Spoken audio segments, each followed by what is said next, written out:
जय माता दी। कैसे हैं आप सभी? आशा करती हूँ आप सभी अच्छे होंगे।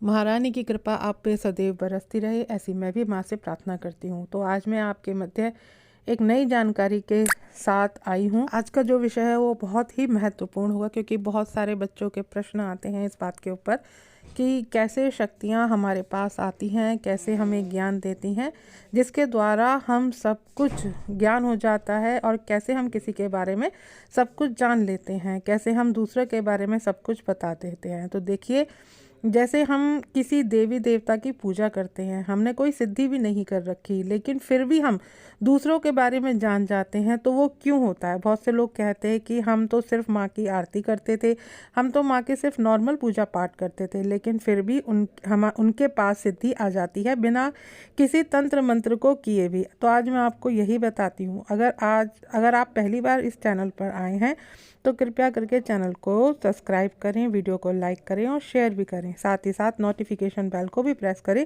जिससे मेरी आने वाली हर वीडियो आपको मिल सके, क्योंकि मैं डेली ही अध्यात्म से जुड़ी हुई वीडियो आपके लिए लेकर आती हूँ, जिससे आपको अध्यात्म के बारे में जानकारी मिले। तो शुरू करते हैं आज की वीडियो। तो देखिए, आपके पूर्व जन्म में जो आपके पास कोई शक्ति थी या किसी भी देवी देवता की कृपा आपके पिछले जन्म में थी, जैसे आपने पिछले जन्म में कोई बहुत सेवा की थी, या जो भी मतलब किया था, आपने कोई शक्ति को मनाया था, उनसे वचन हुए थे, और उन्होंने या आपको ये वचन दिया था कि वो कभी भी आपका साथ नहीं छोड़ेंगे। लेकिन आपका वो उस जन्म में देह त्यागने के उपरांत आपको तो कुछ याद नहीं रहा, लेकिन शक्तियों को सब चीज़ याद थी, और वो उस समय का इंतज़ार करती हैं जब वो ये देखती हैं कि आप उनकी ऊर्जा को झेल सकते हैं।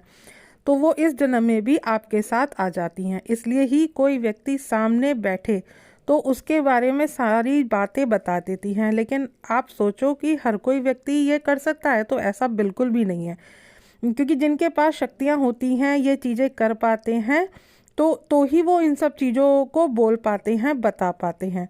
मान लीजिए कि कोई आपके सामने मान लीजिए कोई किसी जिस पे सवारी आती है उनके सामने आकर के कोई व्यक्ति बैठ जाए, बिना कुछ बोले या बतलाए, सिर्फ आकर के बैठे, तो वो जो उन पे शक्तियाँ होती हैं तो आपके बारे में वो सारी चीज़ें बता देती हैं। जैसे कोई भी अगर निगेटिविटी है आपके साथ, या आपके ऊपर किसी ने कोई तंत्र किया हुआ है, या कोई बोल कबूल आपकी रही हुई है, या कोई भी प्रसाद बोला है, या कुछ भी आपने अपने घर में कोई चीज़ कहाँ कैसे रखी हुई है, इन बातों से लेकर आपके बड़े बूढ़ों तक की बातें भी आपको बता देती है। तो ये सारी चीज़ें जो सामने वाले व्यक्ति है उसके बारे में बता देती हैं, और सारी ही बातें करेक्ट होती है। तो ये कैसे हो जाता है? क्या कोई किसी अननोन के बारे में इतनी सारी बातें बता सकता है, या कोई इतनी बातें बता सकता है? अभी लोग बोलते हैं कि सवारी वाले व्यक्ति ढोंग करते हैं, नाटक करते हैं, पाखंड मचा करके रखा है। तो क्या लगता है कि कोई किसी के बारे में इतनी सारी बातें बता देता है, और वो भी उस अननोन व्यक्ति के बारे में जिसको वो जानता नहीं है, पहली बार ही जिसने उसको देखा है? कि तो ऐसी बातें सब कैसे बता देते हैं? जिनके ऊपर कृपा होती है वो ही सब उन बातों को बता सकते हैं। अब बच्चे बोलते हैं कि माँ, हम भी आप ही की तरह जन कल्याण करना चाहते हैं, हम भी आप ही की तरह सबका भला करना चाहते हैं, हम भी आप ही की तरह सबके कष्ट दूर करना चाहते हैं। तो देखिए, आप अपने मन से किसी का कष्ट दूर नहीं कर सकते। अगर आपके पास में शक्ति नहीं है और आपने किसी का संकट काटने की कोशिश भी करी ना, तो अज्ञानता के कारण वो संकट आपके ऊपर लग जाता है, आपके शरीर में दिक्कत पैदा कर देता है, आपके ऊपर मुसीबतों का पहाड़ टूट पड़ता है। संकट काटना इतना आसान नहीं होता, क्योंकि संकट काटने के बाद में संकट का कोई स्थान भी दिया जाता है। ऐसा नहीं कि संकट को ऐसे ही काट दिया जाता है, उसके लिए भी एक विशेष स्थान का प्रबंध किया जाता है।